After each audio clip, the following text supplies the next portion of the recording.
Today we have a Fender Partscaster. This was,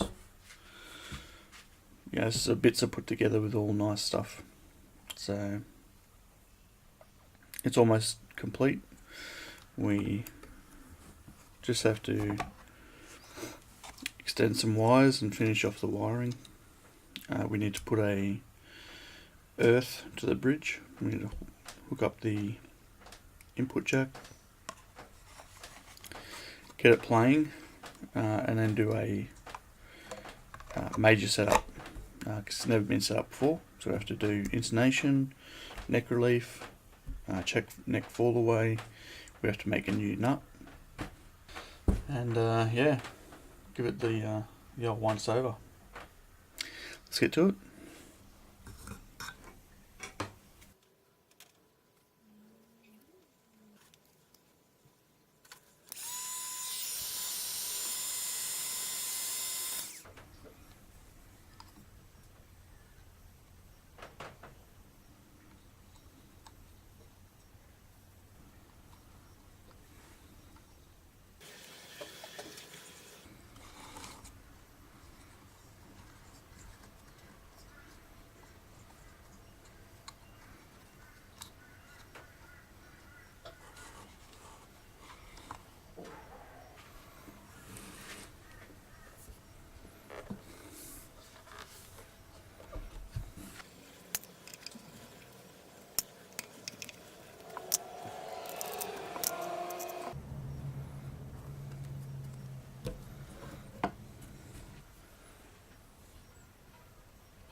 she's backwards.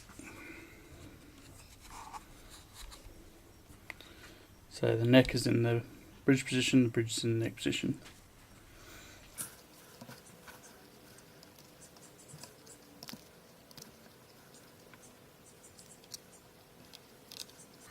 So it's got an obsidian solderless wire harness.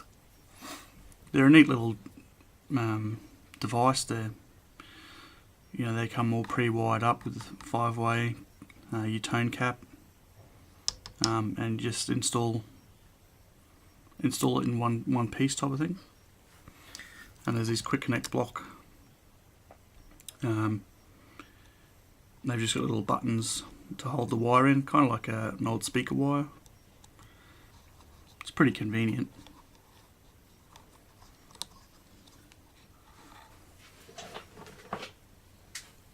I don't have a wiring diagram for it, so I just had to sort of guess.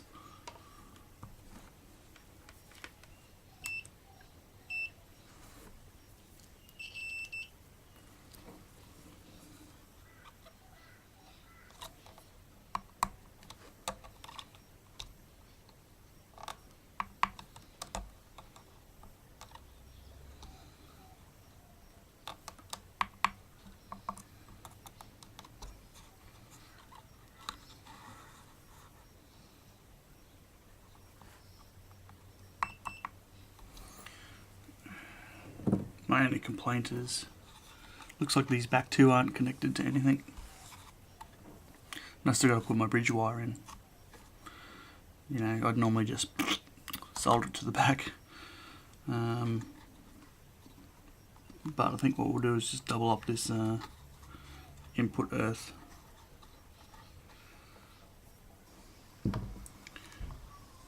Actually, I've got a better idea. What I'll do instead is I'll do a staggered solder. I don't know if you can see that. Like that. So we've got longer here. And I'll just put a bit of heat shrink across there. So it's just that one little bit poking out. So we've still only got one thickness going into the quick connect. I know it's still soldered together, but at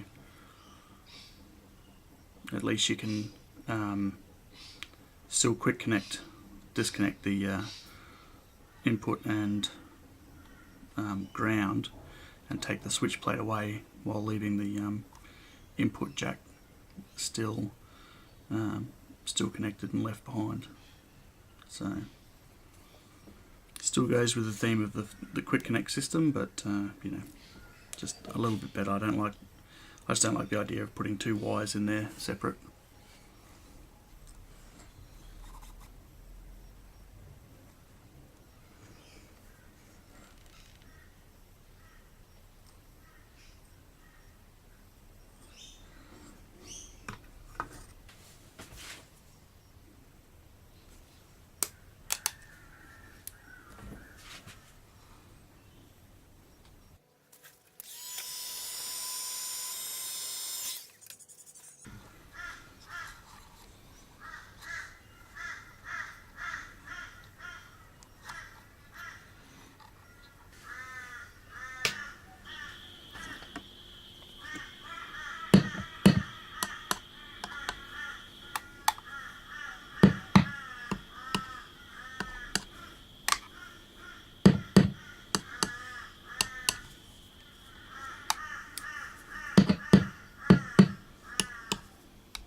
Perfect.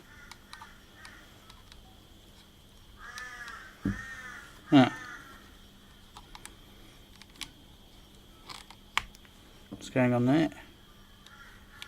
Oh, it's just spinning in the end. Okay, so if you ever get a knob that just spins because it's not gripping properly, and you've got these split posts, it's easy to fix. Just get a flat blade screwdriver.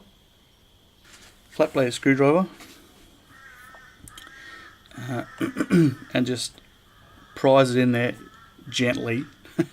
You don't want to snap these off, but you just get in there. And I use the curve of the the blade. Even if it's a straight, you can just gently prise it in there and prise it out, and that will spread the wings a little bit.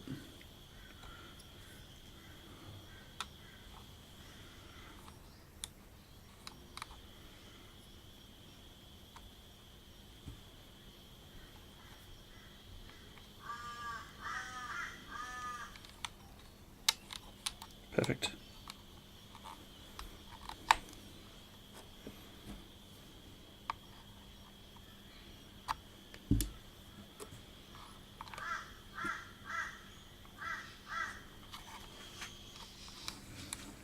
Okay.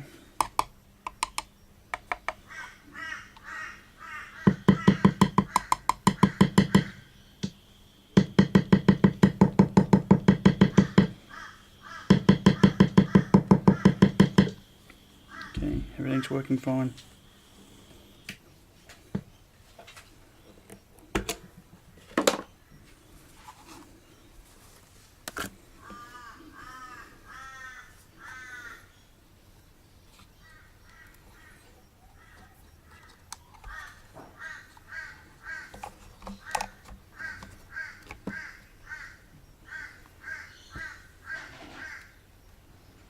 We'll leave this unhooked so we can get to the truss rod while setting it up. I just have to make a nut for this now, so I'm going to do that off camera and I'll come back when the nut's made. Okay, so I've made a new nut. I used a tusk blank, trimmed it to the right width, put the radius on the bottom because they come as like a square bottom, and this is a 7 1/4 inch radius up here. We test that with laying our gauges on the board. It's also a radius nut slot, so we can't use a flat bottom. We put the radius on it, put some initial carbs into it, and then we'll re-groove those to the right nut height once we get the setup up and away, and that fits in there nice and tight. Ready to move on. One thing that I have to do, because this is a Partscaster, we have a 60s style nut, truss rod nut down there.